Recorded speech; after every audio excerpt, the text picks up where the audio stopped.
नमस्कार, ताल ठोक के बड़ी बहस आप देख रहे हैं और मैं आदती त्यागी हूं। अब आपने सुना था कि कश्मीर में आतंकियों को पालने पोसने के लिए, उन्हें धमाके करने के लिए पाकिस्तान से फंडिंग होती थी। लेकिन ऐसी फंडिंग क्या, ध्यान से सुनिएगा, कट्टरता को बढ़ाने के लिए देश के अंदर के ही लोगों द्वारा की जा रही। उदयपुर के कन्हैया मर्डर में आरोपियों का पाकिस्तान में चल रहे दावते इस्लामी से कनेक्शन का दावा किया जा रहा है। लेकिन एक दावते इस्लामी देश के अंदर भी है और सवालों में भी है। यूपी के पीलीभीत में तकरीबन 250 दुकानों पर दावते इस्लामी की गुल्लक रखी हुई है, जिसमें जाहिर तौर पर चंदा इकट्ठा किया जा रहा है। पीलीभीत के शहर काजी ये आरोप लगा रहे हैं कि दावते इस्लामी इस चंदे से, इन पैसों से कट्टरता की कोचिंग चला रहा है, क्रैश कोर्स करा रहा है कट्टरता का, और इसी से मोहम्मद रियाज और गौस मोहम्मद जैसे ट्रेंड कट्टरपंथी तैयार हो रहे हैं। हालांकि दावते इस्लामी ने इन सभी आरोपों को खारिज कर दिया है। दावते इस्लामी ये कह रहा है कि उसकी गुल्लक नेकी से जुड़ी हुई है। गुल्लक का पैसा कट्टरता बढ़ाने में नहीं, कमजोरों की आवाज उठाने में इस्तेमाल किया जा रहा है। ये दावते इस्लामी की तरफ से सफाई आई है। हमारा आज ताल ठोक के पोल क्वेश्चन ये है कि क्या कट्टर एजेंडा बढ़ाने के लिए देश में ही चंदा जुटाया जा रहा है? एक बार फिर से सुनिए आज का पोल क्वेश्चन, क्या कट्टर एजेंडा बढ़ाने के लिए देश में ही चंदा जुटाया जा रहा है? आपको क्या लगता है? आपका जवाब हाँ या ना जो भी हो, znews.com/vote के माध्यम से हम तक पहुंचाइए। आपकी राय, रिस्पांस अपने इस ब्रॉडकास्ट के दौरान हम लगातार शेयर करेंगे, आगे बढ़ेंगे। कई खास मेहमान हमारे साथ हैं, लेकिन उससे पहले इस पूरी खबर से जुड़े हुए अपडेट्स इस रिपोर्ट में।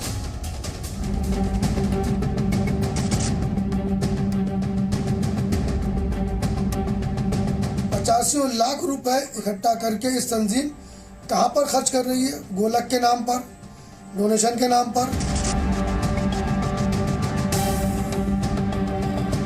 उसके जरिए से जो हमारे सोशल वर्क है के काम होते हैं, वेलफेयर के काम होते हैं, जो हमारे नए काम होते हैं, उसमें पैसा खर्च होता है। एक पाकिस्तानी संगठन यहाँ पर कैसे स्कूल चला रहा है? क्या पाकिस्तान में आरएसएस के स्कूलों को मान्यता मिल जाएगी? हमारा हेड ऑफिस जो है बम्बई में है। ये सब हमारा जो है ना, ये बिल्कुल क्लियर है, और सब ये काम हमारा जो भी है बैंक के जरिए से होता है, लेना देना। तंजीम से अपने बच्चों को बचा ले, वरना भविष्य में ये तंजीम, ये संगठन आपके बच्चों को कहां पर ले जाके फंसाए कुछ पता नहीं, जिसका सरगना पाकिस्तान कराची के अंदर बैठा हुआ है। यहाँ इस दावत इस्लामी में आके तो लोग सुधर रहे हैं। मुजरिम लोग जो हैं, जो माशरे के जो है अच्छे लोग नहीं माने जाते थे, वो दावत इस्लामी से जुड़ के सुधर गए, नमाजी बन गए, नेक बन गए।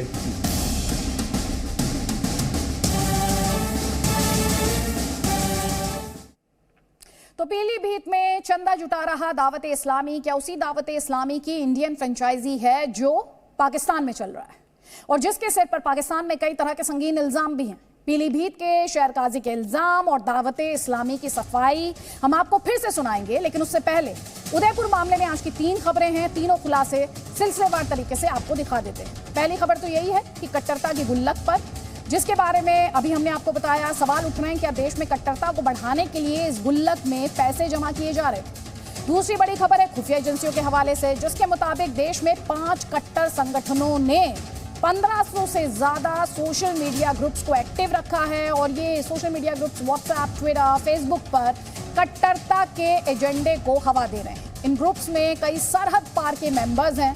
और तीसरी खबर ये है कि ये सिर्फ तन से जुदा का जो एजेंडा है सिर्फ उदयपुर या अमरावती तक सीमित नहीं है। कट्टरपंथियों के मजहबी स्लीपर सेल्स भी एक्टिव मोड में हैं। अमरावती ने उमेश कोले के बाद और भी कई लोगों को सर कलम करने की धमकियां अमरावती में मिल रही हैं। ये वो लोग हैं जिन्होंने सोशल मीडिया पर अपने पोस्ट में नुपुर शर्मा को समर्थन दिया और अब भी कर रहे हैं। सवाल ये है, क्या इन सभी को इतनी हिमाकत दिखाने का खाद पानी कट्टरता की इन्हीं गुल्लकों से मिल रहा है? ताल ठोक के आज सवाल यही है कि कट्टरता की गुल्लक, क्या इसे जिहादी चंदा माना जाए? सवाल ये भी है कि दावते इस्लामी, जिस पर आरोप भी लग रहे हैं, और दावते इस्लामी की तरफ से सफाई में क्या कहा जा रहा है, दरअसल ये दुकान है किसकी? कन्हैया के कत्ल का प्रायोजक कौन है? जिस चंदे की बात की जा रही है, इसका इस्तेमाल किसके द्वारा किया जा रहा है? कहीं ऐसा तो नहीं है कि गुल्लक तो हिंदुस्तानी है लेकिन साजिश जो है वो सीमा पार से पाकिस्तानी है? और कट्टरता को लेकर बीते दिनों में आपने देखा है कि लगातार बहस हुई है।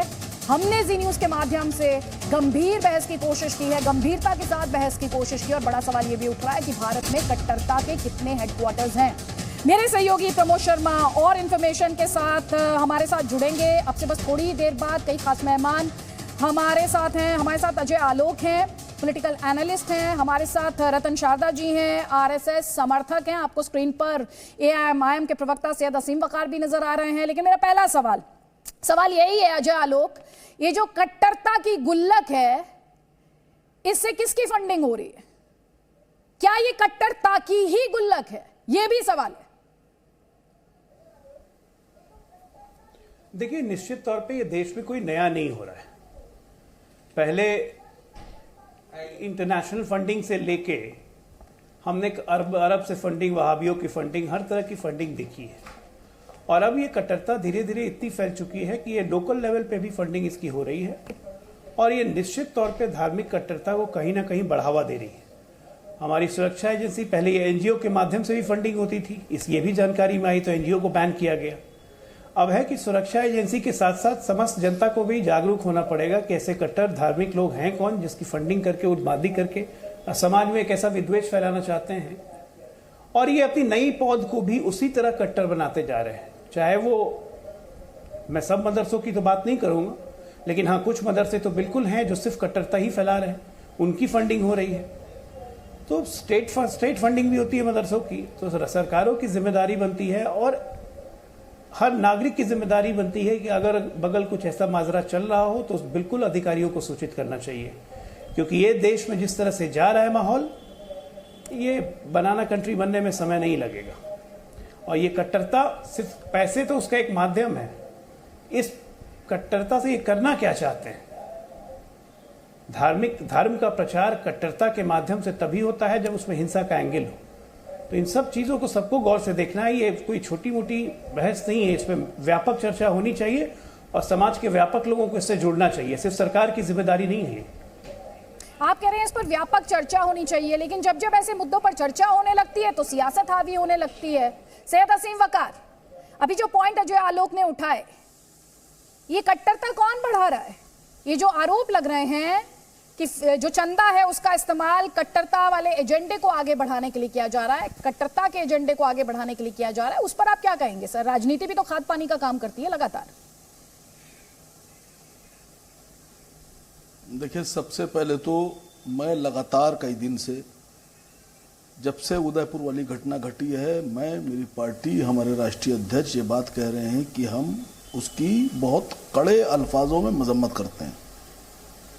देश में कानून का राज है। वो ऐसा नहीं है कि वो कानून खाली अजय आलोक जी के लिए है या आपके लिए है। कानून हमारे लिए भी है, वो हम सब के लिए है। वो हमारे देश का कानून अपने हाथ से हत्या करना, लूट करना, किसी की गर्दन काटना, किसी का मर्डर करने की इजाजत नहीं देता है। जो लोग भी इस तरह काम कर रहे हैं उनकी गिरफ्तारियां होना चाहिए, उनके खिलाफ सख्त से सख्त सजाएं होना चाहिए। लेकिन अफसोस इस बात का होता है कि जब इस तरह की घटनाओं की हम मजम्मत कर रहे हैं, हम उनकी गिरफ्तारियों की सजा की मांग कर रहे हैं, और उसके बाद कुछ लोग आते हैं निकलकर और वो राजनीतिक रंग देते हुए धर्म विशेष, जाति विशेष की शिक्षा के ऊपर प्रहार शुरू कर देते हैं। कुछ तो इस्लामिक स्कॉलर ऐसे हो गए हैं कि उनका काम ही सिर्फ इस तरह का है। बड़े बड़े पद ले लिए, ऊंचे ऊंचे पदों पे बैठे हुए हैं। जब सूरज तुलू होता है तो इस्लामिक स्कॉलर हो गए, जानकार हो गए, बड़ी किताबों की जानकारियां हो गई, और इधर आफताब गुरूब हुआ और उनके हाथ में जूस का गिलास आ गया और वो जूस पी के मगन, वो भी इस्लामिक स्कॉलर हैं। मैं तुझसे भी इतना सा पूछ रहा हूं कि अभी मैं देख रहा हूं 3 दिन से एकदम पलट गया मामला। अब ये हो गया कि मदरसे में पढ़ाया जाता है और फला जगह पढ़ाया जाता है, कहीं नहीं पढ़ाया जाता है। मैं गारंटी ले रहा हूं कहीं नहीं पढ़ाया जाता है, और जो लोग पढ़ा रहे हैं वो अपराधी हैं। अगर ऐसा है तो उनके खिलाफ कार्रवाई होना चाहिए। और जो लोग ये कह रहे हैं कि मदरसे में पढ़ाया जाता है, इस्लाम की शिक्षा दी जाती है इस तरह की, वो झूठ बोल रहे हैं, मक्कार हैं। मैं नाम नहीं लेना चाहता, आप समझ गई। 3 दिन से लगातार चिल्ला रहे हैं, 3 दिन से लगातार चिल्ला रहे हैं। स्कार्फ डाल के गले में, बड़ा ऊंचा पद है साहब, उससे पहले दूसरी पार्टी में थे। मैं पूछ रहा हूं कि आपने कैसे कह दिया मदरसे में पढ़ाया जाता है? आपने कैसे कह दिया चंदा इस काम के लिए इस्तेमाल होता है? आपने, अगर आप इतने ही बड़े ईमानदार नेता हैं, आप इतने ही बड़े इंसानियत के पुजारी हैं, तो आप ही बता दीजिए आपने उस किसकी वक्त बात ये कर बात रहे क्यों हैं? नहीं कही? नहीं, उस वक्त ये बात क्यों नहीं कही? फंडिंग वाली बात सर, ये फंडिंग वाली बात कौन कर रहा है सर? थोड़ा सा पहले आपको क्लैरिटी होनी चाहिए। आप जिनकी बात कर रहे हैं, आप फुलो मत तोड़िए, जिनकी आप बात कर रहे हैं, जिनकी आप बात कर रहे हैं, वो इस्लाम के बारे में इस्लाम की व्याख्या करते हैं सर, ठीक है? इस्लाम की व्याख्या करते हैं, लेकिन जो आरोप ये फंडिंग से जुड़ा हुआ आरोप है, जो चंदे से जुड़ा हुआ आरोप है, ये वो नहीं लगा रहा है सर। कह रहा हूं, मेरी बात तो सुनिए। तब से सुन रही हूं आपकी बात। सिर्फ आपको सुनता रहूं, बात पूरी आने दीजिए। आप यहां डिबेट करा रही हैं, बात पूरी आने दीजिए। अगर बात को पूरी नहीं करना है तो भी मुझे स्क्रीन से हटा दीजिए। मैं कह रहा हूं कि जिन लोगों ने मदरसे पे आरोप लगाया लगते हैं सर, कम से कम उनकी तो सुन लीजिए जो आरोप लगा रहे हैं सर। दारा सिंह ने आरोप जो लगा रहे हैं, सुनिए मैडम, पहले आप सुन लीजिए, आपको रोक रही हूं सर। जब दारा सिंह, पीलीभीत के शहर काजी जरताब रजा खान ने इन गुल्लकों को लेकर दावत इस्लामी पर आरोप लगाए हैं। इस पर दावत इस्लामी के पीलीभीत डिस्ट्रिक्ट हेड गुफरान ने क्या जवाब दिया है, सुनिए सर। आप बहस करने आए ना, पहले बहस का आधार समझिए, सुनिए पहले। 85 लाख रुपए इकट्ठा करके इस तंजीम कहां पर खर्च कर रही है? गोलक के नाम पर, डोनेशन के नाम पर, रमजान में चंदा करती है, कुर्बानी की खाल इकट्ठा करती है, कुर्बानी कराती है, मदरसे स्कूल खोल रही है। तो उसका जो भी पैसा आता है वो हमारे जो मतलब जो है अकाउंट है उसमें जमा होता है। उसके जरिए से जो हमारे सोशल वर्क है के काम होते हैं, वेलफेयर के काम होते हैं, जो हमारे नए काम होते हैं, उसमें पैसा खर्च होता है। एक पाकिस्तानी संगठन यहाँ पर कैसे स्कूल चला रहा है? क्या पाकिस्तान में आरएसएस के स्कूलों को मान्यता मिल जाएगी? मैं आपके चैनल से ये पूछना चाहता हूँ कि विश्व हिंद परिषद वालों को क्या पाकिस्तान में संगठन चलाने की इजाज़त मिल जाएगी? पाकिस्तान में संगठन चलाने की इजाज़त मिल जाएगी? हमारा हेड ऑफिस जो है बम्बई में है, और इसका पूरा जो है, जो भी जैसे आपने डोनेशन बॉक्स के ताल्लुक से पूछा, ये सब हमारा जो है ना, ये बिल्कुल क्लियर है। और सब ये काम हमारा जो भी है बैंक के जरिए से होता है, लेना देना। इसमें कोई हमारी इस तरह की ढकी हुई बात नहीं।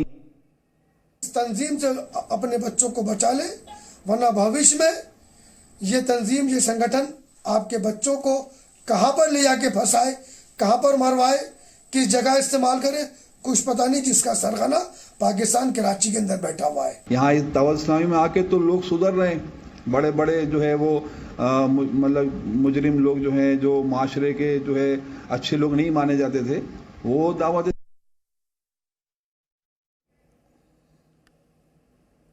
तो आपने सुना क्या कहा सुमैया राणा यहाँ पर जरताब रजा खान ने।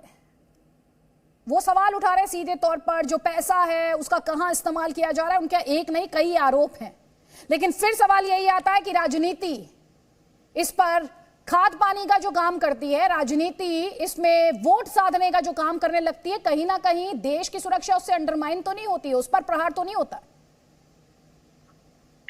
देखिए अदिति जी, गुल्लकों का ताल्लुक जहां तक है तो वो कोई नई चीज तो है नहीं। हिंदुस्तान के अंदर जो भी मजहब है, चाहे वो चर्च हो, मंदिर हो, यूं भी तंजीमें हैं तमाम। यहाँ पे तो बड़ी बड़ी बेकरीज हैं लखनऊ में, जहाँ पे बाहर एक डिब्बा रखा होता है और ये होता है कि आप सोशल कॉज के लिए जो भी पैसा देना चाहे दें। रही बात अब जो जरताब रजा खान साहब जो इल्जाम लगा रहे हैं, उनका क्या आधार है मुझे नहीं पता। कि मे बी कि उनको कुछ ऐसा ज्ञान आया होगा, क्या अपकरण उनके ऊपर हुआ ऐसा कि उनको ये सब कुछ चीजें पता चली।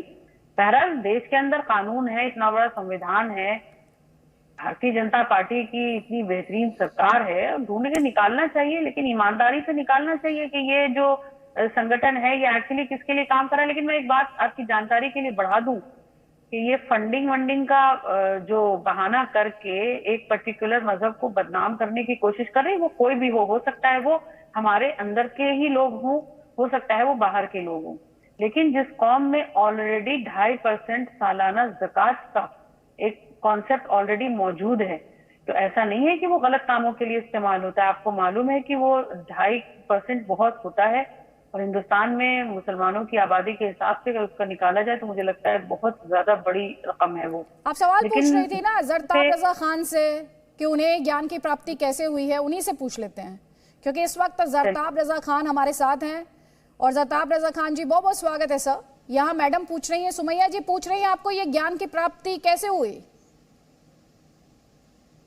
देखिए मैडम, मैं कहना ये चाहूँगा कि मैं ये जब मेरे वालिद माजिद 1988 में जब ये जन्म ले रहा था दावत इस्लामी संगठन, तब मेरे वालिद माजिद ने इसका बॉम्बे से इसका खंडन किया और अपनी कौम को उससे बचने के लिए कहा, और कहा कि ये पाकिस्तानी संगठन है, हमें पाकिस्तान से लेना देना क्या।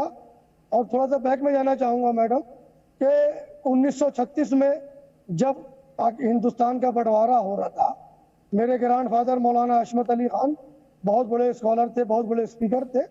उन्होंने जब बनारस के अंदर मुस्लिम लीग की कॉन्फ्रेंस हुई थी, तब मेरे ग्रैंडफादर मौलाना अशमत अली साहब ने उसका बाइकाट किया कि हमको अखंड भारत चाहिए, हमको पाकिस्तान नहीं चाहिए। अगर पाकिस्तान ना बना होता तो आज ये सारी खुराफातें ना होती। आज उसी का नतीजा है, जो संगठन पाकिस्तान के अंदर है, चाहे वो दावत इस्लामी हो, चाहे जमात इस्लामी हो, चाहे तबलीगी जमात हो, चाहे अहले हदीस हो, वो सारे संगठन हिंदुस्तान के अंदर जन्म लिए और सारे उसी नाम से। सिर्फ फर्क इतना है, वहां पर जमात इस्लामी पाकिस्तान, यहाँ पर जमात इस्लामी हिंद, वहां पर तबलीगी जमात पाकिस्तान, यहाँ पर तबलीगी जमात हिंद, वहां पर अहले हदीस पाकिस्तान, यहाँ पर अहले हदीस हिंद, वहां पर दावत इस्लामी पाकिस्तान, यहाँ पर दावत इस्लामी हिंद। तो लिहाजा कहने का मकसद यह है, क्या मैं आपके चैनल के माध्यम से पूछना चाहता हूँ, क्या आरएसएस वालों को, क्या बजरंग दल वालों को, शिवसेना वालों को, आरएसएस वालों को क्या पाकिस्तान में मदरसा खोलने की अनुमति मिलेगी? उनको संगठन चलाने की अनुमति मिलेगी? मेरा आपके चैनल से सभी लोगों से क्वेश्चन है ये। ठीक है, जवाब लीजिए, जवाब ले लीजिए। आप जो आरोप लगा रहे हैं उस पर जवाब ले लीजिए। पहले तो सुमैया राणा आपको काउंटर करना चाह रही थी, उनका जवाब ले लीजिए। सैयद असीम वकार थोड़ी देर पहले इस तरह के दावों पर सवाल पूछ रहे थे, उनका भी काउंटर ले लीजिएगा। और रतन शारदा जी से भी आप जवाब ले लीजिएगा, क्योंकि आपने सीधे तौर पर आरएसएस का नाम लिया, तो उनका भी जवाब ले लीजिएगा। आप 1 बाय 1 सुनिए सर, फिर मैं आपको वापस मंच दूंगी। आप सुनिए सुमैया राणा। एक बात मैं और कहना चाहूंगा, एक बात और, मेरा दावत इस्लामी वालों से कोई जमीनी झगड़ा नहीं है। मेरा कहने का मकसद ये है कि आप यहाँ पर चंदा कर रहे हैं, आप यहाँ पर ज़कात ले रहे हैं, आप रमजान का चंदा ले रहे हैं, आप जितना भी मेहनत कर रहे हैं, क्या हिंदुस्तान में सूफीइज्म नहीं है? क्या आप यहाँ पर हिंदुस्तान में गरीब नवाज है, साबिर पाक है, वारिस पाक है, जिनकी दरगाहें हैं, शामिना लखनवी है, उनके नाम से आप अपना संगठन क्यों नहीं चला रहे हैं? पाकिस्तान के ही संगठन के पीछे क्यों चल रहे हैं आप? ठीक है, जवाब दीजिए। सुमैया राणा, सैयद असीम वकार, उसके बाद रतन शारदा जी, जल्दी जल्दी प्लीज। मतलब एक तरफ आप दावत इस्लामी जो चला रहे हैं, आप उनको मुल्क का दुश्मन बता रहे हैं, दूसरे आप उनको ये सजेशन दे रहे हैं कि अगर आप मुल्क की दुश्मनी कर भी रहे हैं तो आप ख्वाजा गरीब नवाज या हजरत निजामुद्दीन या तमाम ऐसे जो बड़े औलिया बुजुर्ग गुजरे हैं उनके नाम पे आप संगठन क्यों चला रहे हैं? मतलब आप दावत इस्लामी नाम से अभी देखिए प्लीज मौलाना साहब, मैं आप बोल रहे थे मैं चुप्पी, मैं यहाँ पर यही बोलना चाहती हूँ। आपका मुतालबा ये होना चाहिए था सरकार से, आपका मुतालबा ये होना चाहिए था सरकार से कि सही और गलत का वो निकाल करके जुज लाए और उस हिसाब से एक्शन ले, ना कि आपको किसी पर्टिकुलर, आप ये जो फिरके की जो तफरके की बात कर रहे हैं यहाँ बैठ के, या आपकी झुंझलाहट कुछ किसी और तरफ इशारा कर रही है? इनकी झुंझलाहट किस बात को लेके? नहीं, आप आरोप लगा रही है इनकी झुंझलाहट किस बात को लेके? आप बता दीजिए, इनकी झुंझलाहट बता रही हैं आप क्या? इनकी झुंझलाहट का क्या आधार है? देखिए ये फिरकेबाजी का पूरा खेल है। यहाँ पर ना तो दावत इस्लामी से इन्हें कोई दिक्कत है ना कुछ, ये बस ये चाह रहे हैं कि जो दुकानें अलग अलग लोग सजाते हैं, इनकी दुकान वहां पर क्यों नहीं है? इनको मसला सिर्फ गुल्लकों से है। आपने कब देख लिया कि गुल्लक का इस्तेमाल इस्तेमाल? जवाब ले लीजिए, जवाब दे रहे हैं जरताब रजा खान। जरताब रजा खान जी, जरताब रजा खान जी प्लीज मैम जवाब लीजिए। आप उन पर आरोप लगा रही हैं, आप उन पर निजी हमले कर रही हैं, जवाब लीजिए। मैं एक बहुत बड़ी दरगाह का गद्दी नशीन हूँ, अल्हम्दुलिल्लाह। ना मुझे गोलक का चंदा चाहिए और ना मुझे ज़कात का पैसा चाहिए। अपनी ज़कात पैसा निकाल के दूसरों मदरसों को झंडा देता हूं मैं। आइए मेरा हिसाब किताब लीजिए। मेरा कहने का मकसद ये है कि हम हिंदुस्तानी हैं, हमको गरीब नवाज के मिशन पे काम करना है, हमको साबिर पाक के मिशन पे काम करना है, हमको कोई पाकिस्तानी हमें पेशवा नहीं चाहिए हमको, बस। ठीक है, सैयद असीम वकार।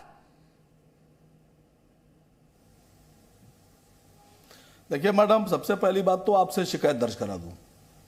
आप भले ही मुझे एक बार बुलवाइए, लेकिन अगर बात आ रही है पूरी तो बीच में बोलिए नहीं और टोकिए नहीं। अगर मैं कोई गलत बात बोलता हूं तो मैं हकदार हूं कि आप मुझे रोक दीजिए, मुझे स्क्रीन से हटा दीजिए। लेकिन अगर मैं सवाल खड़ा कर रहा हूं तो ये तरीका नहीं कि आप बीच में रोक कर दूसरों को ले आइए। बहस करने आए ना सर। अगर आप नहीं, बहस की बात नहीं है, आप समझिए पूरी बात। सुन लीजिए मेरी बात। आपको नहीं समझ में आ रहा है, आप मुझे मत बुलाया कीजिए। नहीं सर, इस तरह से विक्टिम कार्ड मत खेलिए सर। आपको बोलने के लिए बुलाया जाता है। एक दो बातें आज मैं क्लियर करना चाहती हूँ, दर्शक भी सुन रहे हैं, उन्हें पता है। नहीं सर, बात सुन लीजिए। आपको हमने किस बात पर रोका था सर? दो रिएक्शन थे, एक आरोप था और एक सफाई थी, वो सुनवा रही थी मैं। आप में इतनी पेशेंस नहीं थी सर, आप उठकर चले गए सर। इसे डराया धमकाया मत कीजिए सर, डराया धमकाया नहीं। आपको बोलने के लिए बुलाया गया है और मुद्दा सामने होता है तो बहस होती है और दर्शकों को अंडरस्टैंडिंग मिलती है सर। दर्शकों को अंडरस्टैंडिंग मिलती है। डिस्कशन सैयद असीम वकार और अदिति त्यागी, रतन शारदा या अजय आलोक के बीच का डिस्कशन नहीं है सर, ये जनता के लिए डिस्कशन है। अब आप अपनी बात रखिए सर, आप मुद्दे पर बात रखिए सर। कोई किसी की निजी लड़ाई नहीं है यहाँ पर। लड़ाई लड़ने लगती है सर, आपको ऐसा फील होता है सर। मेरे पास उसके लिए वक्त नहीं सर, आप मुझसे फोन करके लड़ सकते हैं, मैं उसके लिए पूरे तरीके से तैयार हूँ। आप फोन करके मुझसे शिकायत करिए, जो भी बोलना है सर। अभी आप मुद्दे पर रहिए क्योंकि दर्शकों का वक्त है सर, ये अदिति त्यागी का वक्त नहीं है, दर्शकों का वक्त है। प्लीज, तो आप अपनी बात रखिए मुद्दे पर। शुरू की थी मैं खत्म करूं, सुनिए, जो बात मैंने शुरू की थी वो खत्म करूं कि आजकल एक साहब वो शुरू हो गए हैं और रोज तालीम, इस्लामिक तालीम, मदरसे की तालीम, उनका पिछले 20 साल का एक वीडियो लाके दे दीजिए। मैं उन साहब को भी चैलेंज कर रहा हूं, एक वीडियो लाके दीजिए जिस वक्त यति नरसिम्हानंद ने गाली गलौज शुरू की, मुसलमानों के नरसंहार की बात की, उस वक्त उन्होंने ये क्यों नहीं कहा कि ये कौन से मदरसे के विद्यार्थी हैं? जब दारा सिंह ने फादर इसको मार दिया, जलाकर उसकी फैमिली को जिंदा जला के मार दिया उड़ीसा में, तो उसके मदरसे की बात क्यों नहीं की उन्होंने? बताया नहीं उन्होंने कि किस मदरसे का पढ़ा हुआ है वो, कौन से धर्म की तालीम है। बाबू बजरंगी ने जिस वक्त 87-88 लोगों को जिंदा जला दिया तो उसके मदरसे की बात क्यों नहीं की? मैं पूछ रहा हूं उनसे। अच्छा सर, उन्होंने मोहम्मद कौन सा मजहब कहता है कि इंसानों को जला दो मोहम्मद गौस और कौन सा मजहब कहता है? नहीं मैडम, देखिए पद अलग है, पद अलग है, मोहम्मद गौस और रियाज की बात की, पद पे होना अलग बात है, लेकिन अपने पद की लालच में, अपने पद की लालच में किसी दूसरे धर्म को गाली बकना, किसी दूसरे धर्म पर सवालात खड़े करना, निजी हमले मत कीजिए। सवाल इस तर्क पर आपके पास, इस मुद्दे पर जो आपके पास पॉइंट है वो पॉइंट रखिए सर। इस मुद्दे पर जो पॉइंट है उस पर रखिए, और ये सवाल जरताब रजा खान का भी है, उस पर बात रखिए। वो बैठे हुए जरताब रजा खान, जल्दी से आपका जवाब सर। मुझे रतन शारदा जी को भी मंच देना है, 20 मिनट से वो भी बैठे हैं, सबको मौका मिले सर, उनको भी गुस्सा आ जाएगा आपकी तरफ। नहीं, मैं जानता नहीं किसी को, मैं जानता नहीं, सुनिए, मैं जानता नहीं किसी को। मैं सिर्फ इतना कह रहा हूं कि अगर हिंदुस्तान में कोई भी ऐसी तंजीम अगर चल रही है जिसका ताल्लुक नेपाल से, भूटान से, पाकिस्तान से, अफगानिस्तान से, कतर से, दोहा से, सीरिया से, यमन से, अमेरिका से है, इस इदारे को अगर यहां कोई चला रहा है तो उसकी सारी जिम्मेदारी सरकार की है। सरकार कैसे परमिशन दे रही है? तंजीमें रजिस्टर्ड होती हैं, और अगर रजिस्टर्ड नहीं होती है तो चल कैसे रही हैं?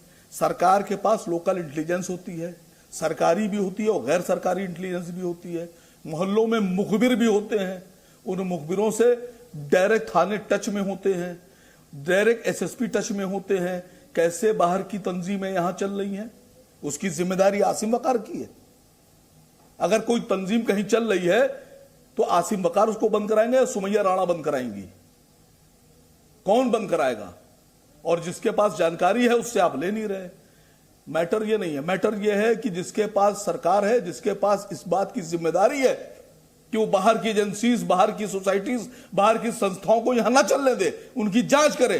ये सवाल उनसे पूछिए। आसिम वकार का जवाब तो है सर, ये सवाल आसिम उनसे बकार भी है पूरी जो तरीके अक्सर से ऐसे हिंदुस्तान संगठनों के की साथ ढाल है, बन जाते हैं। हिंदुस्तानी ये सवाल कानून के उनसे साथ भी है, जब मदरसों हम की हिंदुस्तान मॉडर्नाइजेशन की की बात आवाम के करती है साथ तो हैं, निजी हमले करने हम लगते हैं। हिंदुस्तान के ये उस सवाल संविधान उनसे के भी साथ है हैं जो वक्त के जो हमारे मुताबिक देश में आगे लागू बढ़ने की है। बात करते हैं, धार्मिक मुझे सुधारों इससे- की बात करते हैं, लेकिन जवाब में उन पर निजी हमले किए जाते हैं। सवाल सबसे है सर, ये सवाल सबसे है सैयद असीम वकार, ये आपसे भी है, क्योंकि जो सवाल जरताब रजा खान उठा रहे हरिद्वार हैं, उसमें से एक भी सवाल का जवाब नहीं दिया। रतन शारदा, रतन शारदा, सबसे पहले धन्यवाद, सबने बोल लिया, मेरी बारी आई है। इस यहाँ पर मैं पहले पॉलिटिकल जो करना चाहते हैं इस डिबेट को उनको पहले जवाब दे दूं। वकार यहाँ बैठे हैं, ये है spokes person all India MIM के पूर्व रजाकार जिन्होंने जिन्ना को सपोर्ट किया। जो कहते हैं ना शाम को जूस पीते हैं, जो मटन खाते हैं, सब करते हैं, वो जिन्ना थे जिनको 7 देने वाले रजाकार थे जिन्होंने वो अत्याचार हैदराबाद में किए थे। और उनका कासिम रिजवी बाद में छोड़ के भाग गया था पाकिस्तान। और ये इनके पूर्वज हैं जिनको इन्होंने अपनी वेबसाइट से गायब कर दिया, लेकिन उनके कृत्यों को कभी भी निंदा नहीं की। तो उस तरह के इस्लाम की बात मैं नहीं करूँगा। आज विषय बड़ा सीरियस है कि इस्लाम को इस तरह के कट्टरपंथियों से बचाया जा सकता है क्या? क्या यहाँ के मुसलमान जो है उनको इस तरह के लोगों की पकड़ से बचाया जा सकता है जो एक्सट्रीमिज्म बेचते हैं, पॉलिटिक्स के नाम पे उनको डराते हैं, ऐसे मौलवी जो उनको 7वीं सदी की केवल शिक्षा देना चाहते हैं, मैं उनके बारे में बात करूंगा। मुझे ये नहीं पता कि दावत इस्लामी जमा होने वाला पैसा कहाँ जाता है, लेकिन मैं निश्चित मानता हूँ पीलीभीत के जो शहर काजी हैं, पाकिस्तानी ऑर्गेनाइजेशन के यहाँ ब्रांच क्यों होने चाहिए? क्यों यहाँ का भारतीय मुसलमानों की ब्रांच नहीं? ये जवाब तो सरकार से पूछिए और उन लोगों से पूछिए। मैंने आपसे 1 मिनट आपको बिल्कुल टोका नहीं था वकार जी, प्लीज। मैं जानता हूँ बहुत पावरफुल है, आप बहुत बोल सकते हैं, मैंने आपको 1 सेकंड भी टोका नहीं था। आप इतना बोलते सैयद असीम वकार जी, उन्होंने आपको एक बार इंटरप्ट नहीं किया सर। सवाल हमारा और भी है। अब आप ही का लॉजिक आप ही के साथ इस्तेमाल करती हूँ। आपको बुरा लग जाता है सर, आप बोलते हैं और आपको सवाल पर वापस लेकर आती हूँ मैं, तो आपको तो तब बुरा लग जाता है सर। उन्होंने तो 20 मिनट इंतजार करने के बाद, करीब 20 मिनट इंतजार करने के बाद अपनी बात रखना शुरू किया है सर। 20 मिनट रतन शारदा की आवाज। इनको और सुनना है, सवाल पूछिए या हम भी इनको और सुनना है तो सुना देता हूँ मैं। इनके एमपी ने कहा कि नुपुर शर्मा को सड़क के बीच में इन्होंने बिल्कुल इसके बारे में कुछ विरोध नहीं किया। 1 सेकंड रुक जाइए, उनकी आवाज क्लैरिटी के साथ जाने दीजिए, वापस आपको मंच दे दूंगी मैं, लेकिन एक दूसरे के साथ क्योंकि इस तरह इनको से हंगामा नहीं। बहुत तलब है बोलिए रतन अपनी शारदा अच्छा जी। दिखाने की। तो मैं बता दूं, यही AIMM है जिसके लीडर ने भरी सभा में कहा कि नुपुर शर्मा को चौक पे लटका देना चाहिए, जो कि भारतीय कॉन्स्टिट्यूशन के विरुद्ध है। इनके ही नेता, इनके सर्वमान्य ट्विटर बैरिस्टर मिस्टर ओवैसी ने कहा था कि योगी जाएंगे तुम कहाँ जाओगे, मोदी चले जाएंगे कहाँ जाओगे, हम तब भी होंगे।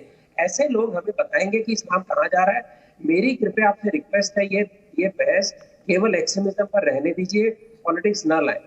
जहां तक मैंने कहा, मुझे प्रश्न ये नहीं कि गुल्लक उन्होंने रखा है, प्रश्न ये है कि पाकिस्तान से प्रेरित संस्थाएं भारत में क्यों खुले? भारत की जड़ में, जहाँ भारत की जड़ है उससे जुड़े मुस्लिम नेता यहाँ के संगठन क्यों ना फैले, जो कि शहर काजी ने कहा है, इसमें पूरी तरह इत्तेफाक रखता हूँ। अभी आपको बताता हूँ कि इस प्रकार डराने वाले लोग हैं। आप जब बाहर देखती है तो आपको ध्यान में आना चाहिए कि सारे 2 नेशन थ्योरी की जड़, सारे 2 नेशन नेम ही लोगों को डरा के पार्टीशन करने की थ्योरेटिकल बेस किसने दिया? तो भारत में स्थापित देवबंद, भारत में स्थापित बरेलवी, इन्होंने दिया था। तो अगर तबलीगी जमात यहाँ की, तो उनको अगर आजादी के समय सब उन्होंने अगर आइडियोलॉजिकल बेस दिया, उन्होंने अपनी दशा बदली क्या? 2005 में अशोक सिंघल जी ने कहा था कि काफिर शब्द, और इस प्रकार का दूसरा ने शब्द कहा था कि काफिर के अलावा दारुल हर्ब का शब्द जो है कि दुश्मन की पैटर्न, ये आज भारत में नई शब्द उपयोग होना चाहिए। उसका उत्तर अब्दुल हमीद नौमानी ने कहा कि ये शब्द आउटडेटेड है, इनका उपयोग भारत में नहीं होना चाहिए। इसके बावजूद जो भी टेरर के केस,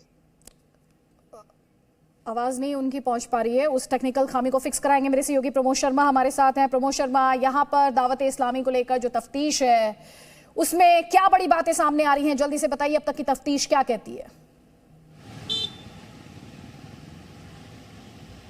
देखिए, बिल्कुल जिस तरीके से इस पूरी वारदात को अंजाम दिया और एनआईए को केस सौंपा गया है, क्योंकि एनआईए की जुडिक्शन पूरा हिंदुस्तान है और ऐसे में दावत इस्लामी के जहाँ जहाँ पर ऑफिसेज हैं, जहाँ जहाँ पर उसके संगठन से जुड़े हुए लोग हैं, उन सब की जांच जो है एनआईए करेगी। और फंडिंग को लेकर सबसे पहले एनआईए जांच कर रही है, क्योंकि पिछले कुछ सालों से जो है भारत सरकार ने जो है सबसे पहले टेरर फंडिंग को रोकने के लिए कई सारे कदम उठाए थे, जिसके बाद इस तरीके के संगठनों ने अपनी पूरी मोडस ऑपरेंडी जो है वो बदल दी थी। बहुत ज़्यादा पैसा है किसी अकाउंट में ना डालकर अब वो छोटा अमाउंट जो है वो लोगों के अकाउंट में ट्रांसफ़र करते हैं और उन्हें बताया जाता है कि वो पैसा वो चंदे के तौर पर जो है वो दान कर दे और उस पैसे का जो है इस्तेमाल जो है कहीं ना कहीं जो है आतंकी गतिविधियों के दौरान किया जाता है। और क्यों टेरर फंडिंग के मामले में जो इस तरीके से लोगों को रेडिकलाइज किया जाता है, उन्हें ये भरोसा दिलाया जाता है कि अगर उन्हें कुछ हुआ तो उनके बाद उनके परिवार का और उनकी पूरी कानूनी सहायता देने की जिम्मेदारी उस संगठन की होगी। क्योंकि दावत इस्लामी कोई बैंड ऑर्गेनाइजेशन नहीं है, लेकिन फिर भी उसके जो फंडिंग को लेकर जो सवाल उठ रहे हैं, क्योंकि रियाज जो है दावत इस्लामी से जुड़ा हुआ था और काफ़ी ज़्यादा रेडिकलाइज हो गया था और जो जांच अभी तक सामने आई है उससे बिल्कुल भी पछतावा नहीं है और वो लगातार पोस्टर बॉय बनने के लिए उसने इस तरीके से किया था। और एक स्लीपर सेल जो है गौस और रियाज जो है वो उदयपुर में तैयार करने की कोशिश कर रहे थे और उसके लिए फंडिंग कहाँ से आ रही थी कि इस चीज को लेकर जो है एनआईए अब जांच कर रही है। जितने व्हाट्सएप ग्रुप है वो लगातार उनको भी रेडिकलाइज करने की कोशिश कर रहा था, उन्हें किस तरीके ठीक है, रेडिकलाइजेशन दावत इस्लामी का रोल। बहुत बहुत शुक्रिया प्रमोद शर्मा इन सभी अपडेट्स के लिए।